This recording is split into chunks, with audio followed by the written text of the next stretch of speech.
Majelis Kehormatan ini bukan menegakkan kehormatan di Mahkamah Konstitusi, tetapi malah menjaga Kehormatan memelihara kehormatan Anwar Usman tidak dipecat gitu. Menarik. Pak Jokowi sendiri ngomong bahwa penuh drama Korea. Itu saya juga nggak setuju itu. Antara Pak Jokowi yang jadi presiden sama Pak Jokowi yang benar-benar Jokowi. Saya melihatnya Pak Jokowi ini kadang-kadang punya dua kepribadian itu.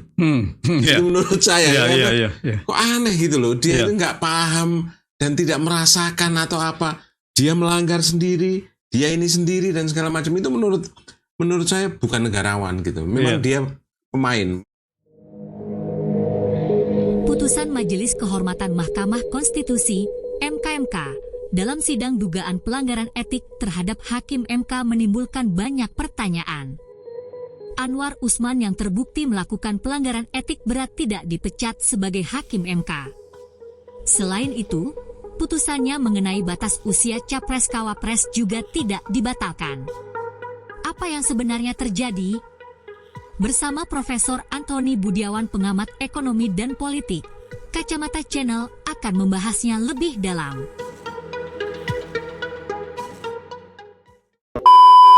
Assalamualaikum warahmatullahi wabarakatuh.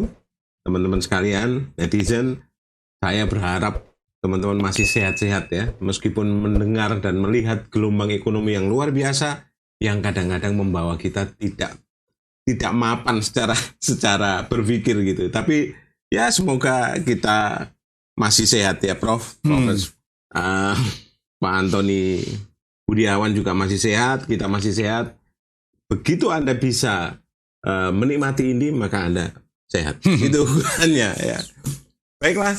Kali ini kita akan bicara tentang keputusan MKMK yang sangat luar biasa, yang ternyata saya sih Prof, pertamanya berharap bahwa ini akan dipecat nih Pak Anwar ini. Ternyata tidak, iya kan? Anti klimaks dengan Pak Jimli mengatakan bahwa hanya dihentikan dari ketua dan tidak boleh lagi terlibat dalam kasus-kasus pemilu. Nah, saya minta pendapatnya Pak Antoni Budiawan. Kira-kira ini ada yang salah atau enggak? Kalau mikir buruk itu saya pikir, wah ini kekuasaan Pak Lurah sih sudah sampai sini juga gitu loh. Atau bagaimana ya? Buktinya tadi pagi saya lihat podcast juga banyak sekali truk-truk masuk ke arah Banyuwangi situ dan membawa balihonya Prabowo sama Gibran. Iya. Artinya kan mereka juga bisa menghitung, iya. Sudah dipersiapkan.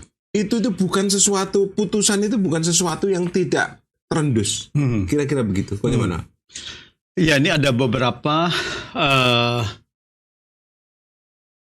permasalahan inti di dalam putusan MKMK, Majelis Kehormatan MK ini. Gini Bung Lutfi, bahwa beberapa kali dalam beberapa kesempatan Pak Jimli Asyidiki yang menjabat sebagai ketua Majelis Kehormatan MK itu sudah mengatakan bahwa Majelis Kehormatan ini tidak berwenang menilai untuk putusan yang sudah dinyatakan oleh Mahkamah Konstitusi. Itu satu hal. Jadi kelihatannya itu indikasi itu memberikan satu batas gitu ya? Satu batasan atau satu kisi-kisi lah ya, bahwa ya kecuali Anda bisa memberikan keyakinan kepada seluruh anggota ya, 3 orang itu dari Majelis Kehormatan Mahkamah Konstitusi. Tetapi kan kita tidak tahu apakah kita bisa meyakinkan apa tidak, karena kalau seandainya pun yakin, kalau dibilang tidak, kita tahu dari mana. Iya, betul. Itu kan subjektif sekali gitu. Oke, itu satu hal. Jadi putusan itu sudah bisa diekspektasi. Tetapi sekarang begini, bahwa pelanggaran. Ini kan kode etik itu Majelis Kehormatan itu memeriksa untuk pelanggaran kode etik yang dilaporkan. Salah satunya adalah Anwar Usman yang paling banyak dilaporkan. Iya. Ketua Mahkamah Konstitusi. Dan secara pemeriksaan ini sudah terbukti bahwa Anwar Usman melanggar kode etik, pelanggaran berat kode etik. Jadi pelanggaran berat itu sudah terbukti banyak halnya. Tetapi pelanggaran berat ini didegradasi menjadi yang harusnya diberhentikan dari jabatan dengan tidak hormat, memberhentikan Anwar Usman dengan tidak hormat, tetapi kemudian didegradasi hanya memberhentikan dari jabatan Ketua. Mahkamah Konstitusi. Ya. Masih menjabat Mahkamah Konstitusi, Hakim Mahkamah Konstitusi. Ini adalah sangat luar biasa. Jadi Anwar Usman sudah terbukti tidak cakap, tidak berintegritas dalam menjalankan fungsi dari Hakim Konstitusi. Ya. Itu pertama. Terus yang kedua, bahwa Anwar Usman mengatakan dia tidak merasa ada benturan kepentingan. Itu yang agak out of konteks itu kan. Jadi ini kan sangat bermasalah sekali kalau dia tidak merasa. Artinya kan kejiwaannya kan harus diperiksa. Mungkin nggak sehat. Kan nggak sehat. Ya, kenapa dia bisa tidak merasa gitu kan? Itu keponakannya. Nah, itu keponakannya dan yang akan diitukan oleh keponakannya. Yeah. Alasan dia semuanya itu adalah bahwa ini bukannya perkara pribadi, ini adalah perkara publik dan sebagainya. Dan sudah dinyatakan oleh Majelis Kehormatan bahwa ini tidak bisa diterima. Oke. Nah, jadi di situ adalah terbukti tiga-tiganya hakim anggota Majelis Kehormatan mengatakan bahwa ini terbukti melakukan pelanggaran berat. Katanya ada satu yang dissenting opinion. Ya, itu sanksinya. Tetapi pelanggaran beratnya tiga-tiganya setuju. Iya. Nah, sekarang kemudian adalah mengenai sanksinya. Lalu anehnya adalah di dalam bacaan yang dibacakan, putusan yang dibacakan oleh Majelis Kehormatan, yaitu seolah-olah pelanggaran ini hanya pelanggaran sabta karsa utama. Hanya pelanggaran peraturan dari deklarasi dari kode etik dan perilaku Hakim Konstitusi. Jadi tidak disebutkan pelanggarannya pasal berapa, undang-undang mana, peraturan mana, tidak disebutkan. Jadi selalu disebutkan adalah melanggar sabta karsa utama. Oke. Kemudian kalau sekarang kita coba ngobrolin, kan sudah dilakukan nih pelanggarannya dan sudah diketok itu. Ini menurut Pak Antoni yang bermasalah tanda kutip atau kemudian yang memang membuat keputusan itu tailor made untuk Anwar Usman itu sejauh mana Pak siapa namanya Jimli Asidiki ini? Kan katanya ada perundangan di atasnya yang harusnya sudah bisa dinyatakan bahwa dia dipecat dengan tidak hormat karena memang sudah tidak mempunyai kehormatan untuk menjadi hakim. Iya. Nah ini untuk itu Jimli mengatakan, dan ini mungkin bisa diterima dalam arti begini, bahwa pasal 17 ayat 6 dan 7 itu tidak bisa diberlakukan. Jadi putusan yang tidak sah lalu menjadi putusan yang melanggar kode etik dinyatakan tidak sah. Ya. Itu tidak diberlakukan karena itu adalah bertentangan dengan pasal 24C ayat 1 yang mengatakan bersifat final. Jadi dia bilang dalam hal ini tidak bisa diberlakukan. Itu argumen dari ketua Majelis Kehormatan. Padahal kita semua berharap bahwa dengan keputusan yang salah dibuat oleh orang yang salah, maka dia gugur. Kan harusnya begitu. Harusnya begitu, tapi kan ahli hukum tata negara yang lain juga berpendapat begitu. Tetapi ya memang ini tinggal perdebatan dan siapa yang mempunyai kekuasaan, kan gitu aja kan. Iya. Tinggal menyukan. Tetapi yang menarik begini, satu hal adalah mengenai sanksinya.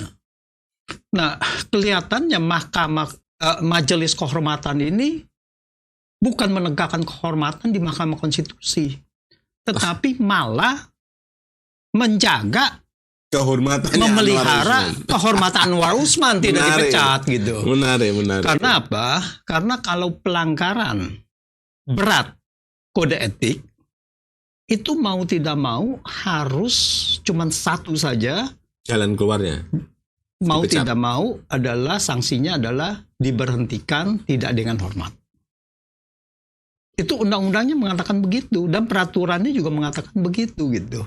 Dan untuk itu salah satu anggota dari Majelis Kehormatan itu berpendapat begitu dan menyatakan dissenting opinion. Iya. Dia mengatakan Harusnya dipecat dia ya. mengatakan bahwa undang-undang mengatakan bahwa ini harus dipecat. Nah, kenapa Wahidudin Adams sebagai sekretaris Majelis Kehormatan dan Jimli Asidik itu mengatakan tidak begitu.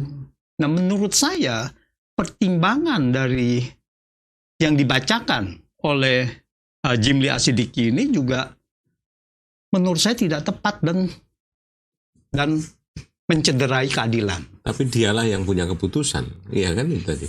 Iya, tapi kita juga harus mengungkapkan itu. Iya betul. Iya kan? Karena apa? Karena alasan dari Jimli ini adalah bahwa sanksi ini kita harus melihat keseluruhan dari si terdakwa atau dia memberikan yang namanya memberikan persamaan dengan masalah sanksi pidana. Iya. Yaitu dia mengatakan kalau orang sanksi pidana lalu dilihat, hakim akan melihat apakah dia berkelakuan baik, apa segala dan sebagainya, kemudian hukumannya bisa menjadi lebih ringan dan atau diperberat. Menurut saya di sini adalah perumpamaan ini adalah sangat tidak tepat. Tidak tepat, ya. Karena apa? Karena sanksi dari pidana itu berapa tahun itu adalah hak subjektif hakim. Karena tidak diatur undang-undang. Undang-undang hanya mengatakan berapa minimum. Kalau kita ada kategori tertentu, bahwa minimum, di ancaman minimumnya berapa tahun. Iya. Nah itu. Kalau sudah ancaman minimum sekian, maka hak dari si jaksa, kalau dia menuntutnya bahwa itu adalah pembunuhan 20 tahun, atau kemudian hakim mengatakan, oh tidak, dia tidak itu dengan kelakuan baik, tidak dan sebagainya, meskipun terbukti, dia bisa dibuat 15 tahun atau 12 tahun. Iya. Tetapi dalam hal ini, pelanggaran kode etik berat, itu cuma satu. Jadi tidak ada lagi hak subjektif gitu kan. Itu hanya satu, yaitu memberhentikan. Iya. Dengan tidak hormat. Tapi memang cocok sekali si Jimli Asidiki ini membuat pertentangan. Bukan pertentangan ya mungkin, tapi bahwa pasal antar pasal itu kalau begitu bahwa keputusannya itu tetap bisa berjalan gitu kan. Itu kan mencederai kepercayaan banyak publik gitu. Karena itu kalau mereka bilang bahwa MK segera pulih marwahnya, saya kira tidak juga. Karena akan sangat sulit. Mereka hanya menghibur diri sendiri saja kalau bahwa sudah dengan begitu Jimli dan segala macam. Ini kan cara berpikir yang menurut saya tidak komprehensif gitu, atau bagaimana itu? Banyak yang mengatakan begini, bahwa dari awal mereka itu masyarakat banyak yang sudah tidak percaya bahwa Majelis Kehormatan bisa memberikan satu putusan yang memberi keadilan. Dan dengan putusan ini, itu mereka mengatakan, tuh kan, benar ya, kan? Ini kan hanya sebagai sandiwara saja. Banyak yang berpendapat seperti itu. Bagian dari drakor ini. Iya. Bahwa itu diberhentikan dari jabatan. Anwar Usman diberhentikan dari sebagai jabatan ketua Mahkamah Konstitusi, ya itu semacam bribes kepada beberapa orang lah yang mengatakan ini toh sudah diberhentikan juga gitu. Tetapi kan itu tidak mendasar gitu. Artinya bahwa kejahatan perundangan itu masih ada di kita gitu, dan itu harapannya tidak tercapai. Nah sekarang Pak Jimli itu jangan-jangan kelompok mana gitu? Saya masih percaya bahwa Pak Jimli itu masih mempunyai satu integritas sebagai hakim mantan MK kan dia. Hakim konstitusi, mantan ketua hakim konstitusi, dan salah satu adalah sewaktu hakim konstitusi didirikan, salah satu adalah beliau berdasarkan undang-undang TAP MPR juga ya, yaitu mereka terlibat di dalamnya. Jadi seharusnya adalah integritasnya seharusnya tidak perlu diragukan. Tetapi dengan putusan yang seperti itu banyak sekali, dan alasan yang tadi dikatakan sanksi pidana, berbicara dengan komparasi dengan sanksi untuk pidana dan sebagainya. Lalu yang kedua adalah Jimli juga mengatakan putusan ini tidak diberhentikan agar jeruk tidak makan jeruk. Nah, artinya apa? Artinya jangan sampai kalau diberhentikan dengan tidak hormat, maka Anwar Usman bisa mempunyai hak untuk banding. Nah, dan ini menjadi berlarut-larut. Jadi artinya apa? Artinya Jimli lebih baik mengatakan kita melanggar undang-undang daripada kita harus proses ini berlarut-larut untuk memberikan hak proses banding. Alasannya adalah karena jadwal pilpres di depan mata, sehingga jangan sampai ini menjadi masalah. Tetapi putusan bahwa Anwar diberhentikan tidak bermasalah dengan jadwal pilpres, karena tidak ada pengaruhnya karena secara langsung dan secara tidak langsung, karena Jimli tidak memberikan putusan membatalkan putusan 90. Kalau dia membatalkan putusan 90, maka kalau ini naik banding dan sebagainya lalu kemudian kalah bisa pengaruhi putusan 90, itu baru dikatakan boleh bisa mengganggu gitu. Jadi alasan itu pun tidak terpenuhi. Kalau kemudian kita berpikir paling buruk bahwa Jimli melakukan dan membatalkan Gibran itu sebagai ini, maka itu yang akan jadi persoalan kan? Atau masih ada jalan keluar lagi, artinya bisa digantikan oleh orang lain, karena kan belum ditetapkan oleh KPPU. Oh iya, karena itulah bahwa putusan itu harus dibacakan tanggal 7. Kalau seandainya terjadi perubahan, maka pencalonan Gibran itu bisa digantikan dengan yang lain pada hari ini gitu kan, tanggal 8, satu hari setelahnya gitu. Tapi memang luar biasa ya, mereka ini benar-benar menghitung mastermind ini yang sudah menghitung bahwa ini begini, nanti seperti ini. Meskipun Pak Jokowi sendiri ngomong bahwa penuh drama Korea, itu saya juga nggak setuju itu. Antara Pak Jokowi yang jadi presiden sama Pak Jokowi yang benar-benar Jokowi, itu ada dualisme gitu. Bahkan saya melihatnya Pak Jokowi ini kadang-kadang punya dua kepribadian itu. Itu menurut saya.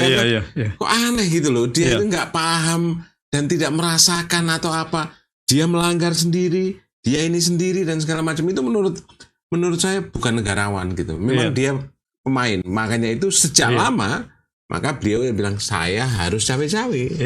Dan itu masyarakat tidak ngeh gitu. Apa yang dilakukan? Nah ini sekarang yang dilakukan. Itu cawe-cawenya beliau gitu kan.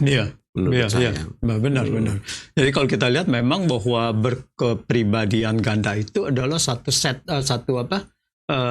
kesengajaan membuat setiap orang bingung gitu kan. Iya, dia melihat itu gitu. Iya, punya kekuasaan dan segala macam. Nah, Pak, kalau kemudian kita bilang bahwa Jokowi ini kan sorry to say ya, bahwa secara internal itu merusak tatanan-tatanan begitu. Meskipun sekarang orang masih itu beliau hebat dan segala macam. Kenyataannya saya kok kehilangan itu gitu loh, macam-macam itu. Nah, kalau di-impeach atau dimakzulkan, Itu kan sekarang udah banyak nih yang ngomong impeachment, yang pemajulan dan segala macam. Itu apa masa depannya pemajulan itu gimana? Apalagi PDI sudah patah arang.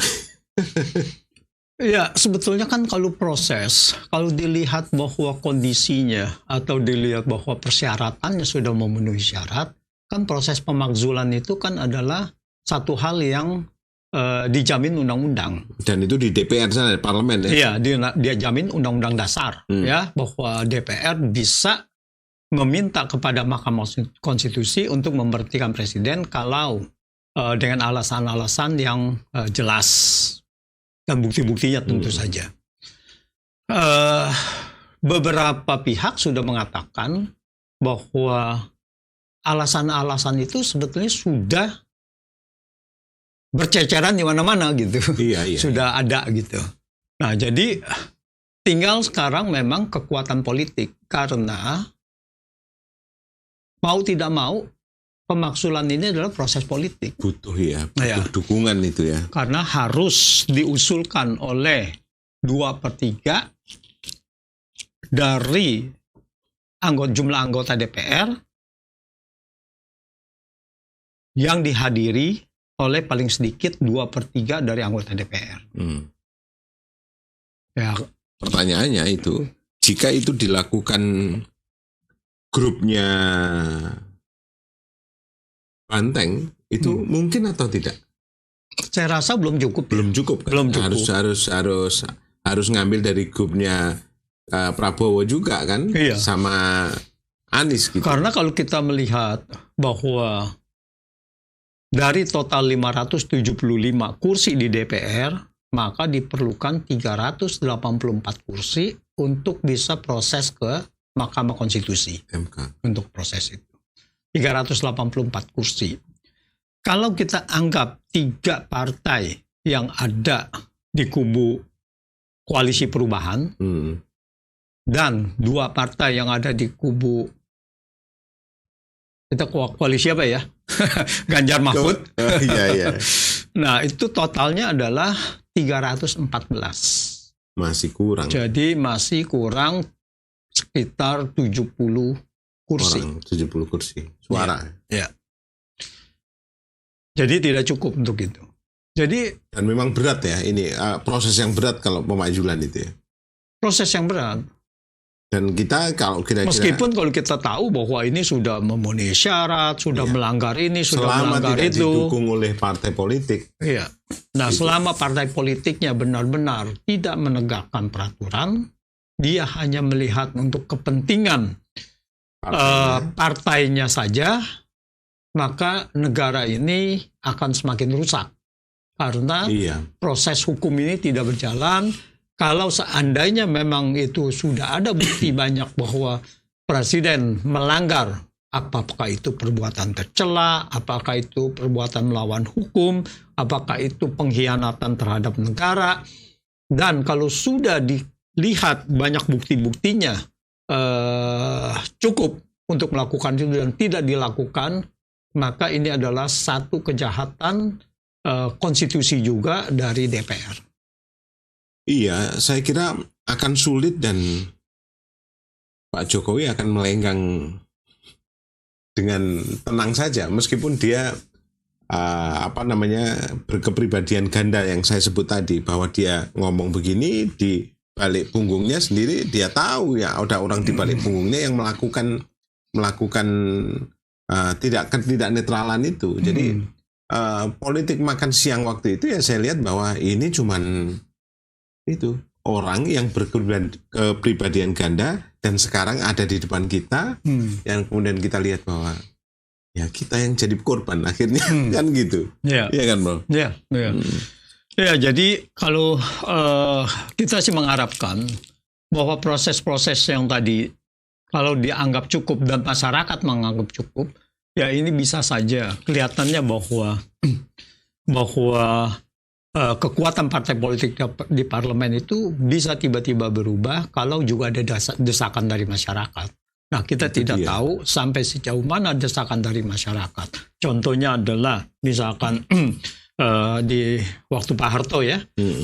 Pemilu 97 adalah bisa menguasai mayoritas, single majority ya. Sampai sedemikian rupa.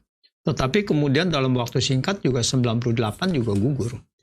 Makanya saya waktu itu sempat tidak hormat kepada Pak Harto.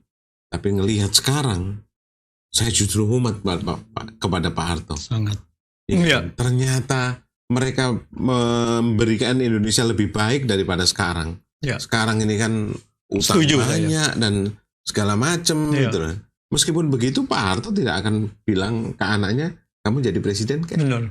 Paling tinggi Mbak Tutut jadi menteri sosial, kemudian jadi menteri olahraga itu kan. Tapi ternyata sekarang luar biasa. Ini yang tidak ada dalam pikiran kita yang sopan gitu kan. Ini kan sangat tidak sopan. Penghinaan kepada demokrasi yang luar biasa. Sangat penghinaan yang sangat luar biasa. Tetapi saya juga percaya bahwa tidak ada kejahatan yang bisa abadi dimanapun di dunia ini. Pada satu saat, ya jangan ditanyakan itu kapan, mungkin bukan di era kita, seperti juga waktu Pak Harto, siapa yang bisa tahu dia 32 tahun kemudian juga gugur.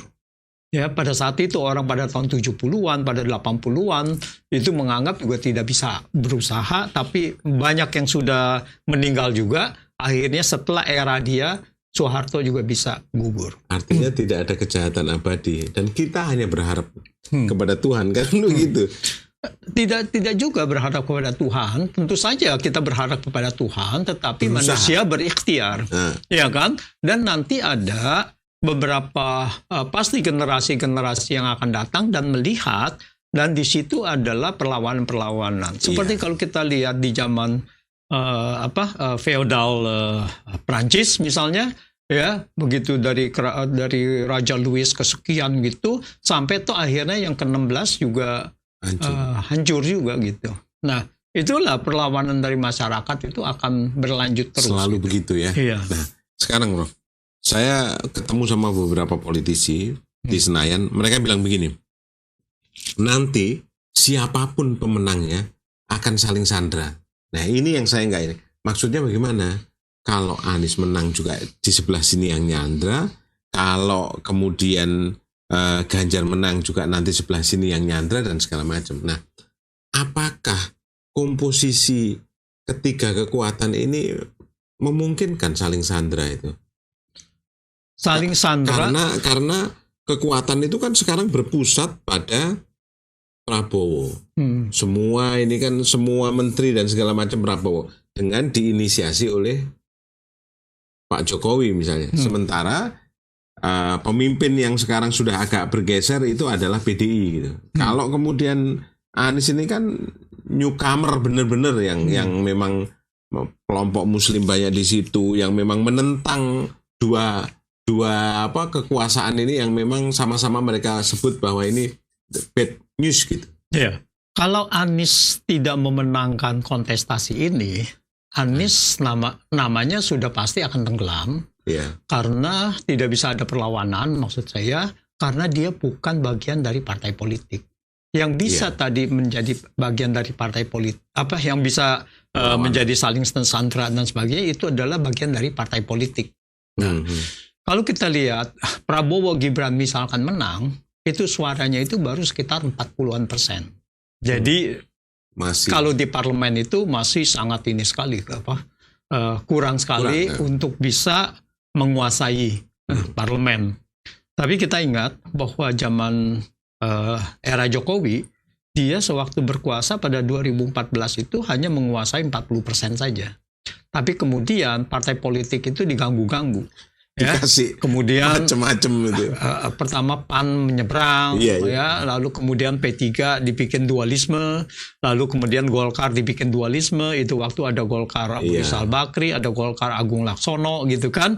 Terus kemudian dikacaukan, nah kemudian dipilihlah disponsor bahwa akhirnya di situ diadakan ini Setia Novanto yang dipilih di Golkar yang pro kepada Jokowi dan akhirnya menguasai 70%. Nah, jadi menurut saya bukan saling sandera, tapi saling memberi, dirangkul untuk menjadi bagian dari itu polanya Pak Jokowi, Iya. menghilangkan oposisi dengan cara mengambil itu. Sehingga apa?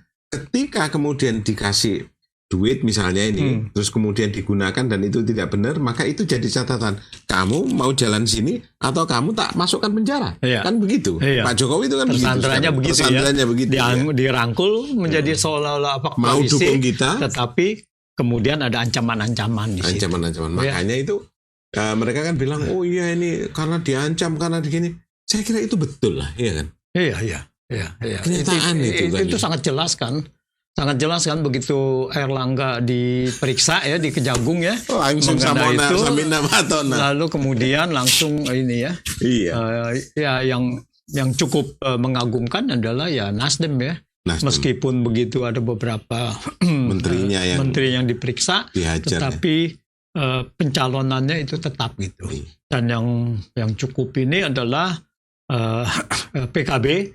Meskipun banyak yang menyuarakan bahwa Caimin sendiri adalah bermasalah, tetapi Caimin berani bangun di situ ya. Dan dia bisa menjawab semua itu dengan ini gitu loh maksud saya. Dan semoga begitu, semoga adalah untuk demi kebaikan dari kita punya bangsa Indonesia, jangan sampai ada partai politik yang kemudian diiming-imingi jabatan dan sebagainya masuk di dalam suatu koalisi yang tidak benar. Juga bukannya berarti bahwa pengawasan di DPR itu adalah pengawasan yang berdasarkan sentimen negatif. Artinya, jangan sampai mencari-cari kesalahan juga.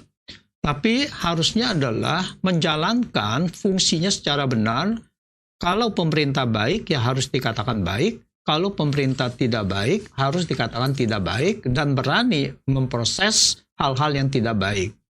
Nah, dengan demikian adalah yang penting kebijakan-kebijakan itu pro rakyat. Jadi siapapun itu, bahwa kalau Prabowo dan Gibran menang, maka fungsi dari yang lainnya adalah mengontrol, memberikan pengawasan agar semua kebijakan adalah pro rakyat. Kalau dia tidak pro rakyat, ya harusnya ditolak. Sebaliknya juga begitu. Kalau Ganjar dan Mahfud menang, yang lain juga begitu gitu. Jadi inilah sebetulnya sistem kita presidensial itu kan sebetulnya ya karena presiden berkuasa, sangat berkuasa, fungsi dari DPR itu harus kuat gitu. Iya, untuk mengimbangi ya, dan agar demokratisasi terjadi. Iya. Tapi kenyataannya malah, kamu jadi ini, jadi udah nggak perlu oposisi cuma satu aja deh. Iya. Kita kesini semua gitu kan, aneh juga gitu. Nah, dengan adanya pembelajaran 10 tahun ini, mudah-mudahan partai politik mulai sadar kan gitu bahwa Anda ini mau membangun bangsa Anda atau tidak kan gitu. Betul itu ya, memang masyarakat juga kemudian memang harus teredukasi dengan baik lah. Bagaimana pandangan atau obrolan tentang apa namanya Ganjar Jokowi yang disebut sebagai petugas partai dan segala macam itu ternyata benar-benar bisa menyulut itu. Padahal kan itu biasa saja. Atau kemudian Megawati yang menurut saya sudah sepuh benar, sehingga dia tidak bisa membaca situasi. Tapi ya orang tua kan memang selalu begitu, ngomong seininya dan segala macam. Seenaknya aja. Iya, karena kalau apa yang mau keluar aja. Iya. Lah kalau politisi begitu itu kan ya repot juga. Anwar Ibrahim, siapa namanya? Yang Malaysia itu yang seusia 90. Mahathir itu kan juga begitu sepuh dia.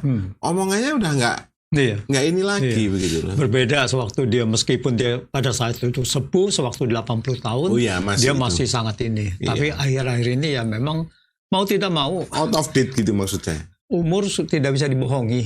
Karena apa? Karena dia juga sudah tidak bisa mengikuti perkembangan yang mutakhir.